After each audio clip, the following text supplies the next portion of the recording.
The Duke of Sussex's long-awaited memoir is set for global release on January 10, 2023. Much can be read into the title of Prince Harry's new book.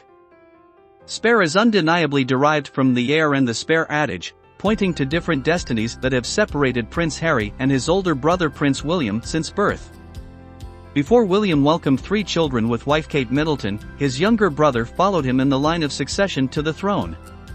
The publisher did not mention that the text will cover Harry's relationship today with the new Prince of Wales or the rest of the royal family. The memoir will likely explore the dynamic.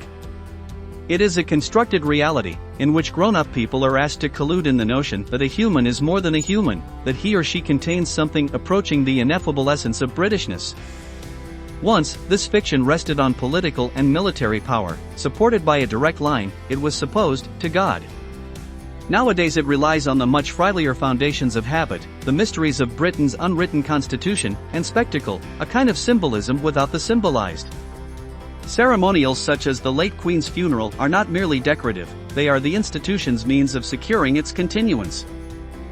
And, it seems, no one cleaves harder to the myths than the royals themselves.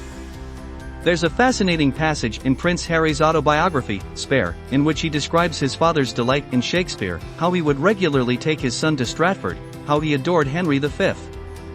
He compared himself to Prince Hal. Harry himself tried Hamlet. Lonely prince, obsessed with dead parent, watches remaining parent fall in love with parent's usurper? I slammed it shut. At Eton, he was cast as Kinraid, one of Don John's comic minions in Much Ado About Nothing. To his surprise, he was rather good.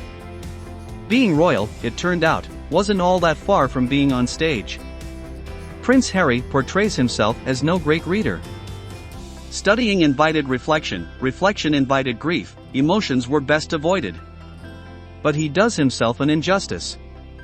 He is a voracious reader of the press. For years, it seems, he devoured every syllable published about him, in outlets from the London Review of Books to the Sun to the fecal depths of Below the Line on social media feeds. Spare is about the torment of a royal in the age of the smartphone and Instagram, a torment of a different order from even that suffered by his mother, and certainly by Princess Margaret, forbidden from marrying the man she loved by her own sister. For Harry, Margaret is Aunt Margot, a cold-blooded old lady who could kill a houseplant with one scowl and once gave him a biro. As for her boss, I didn't care for Rupert Murdoch's politics, which were just to the right of the Taliban's.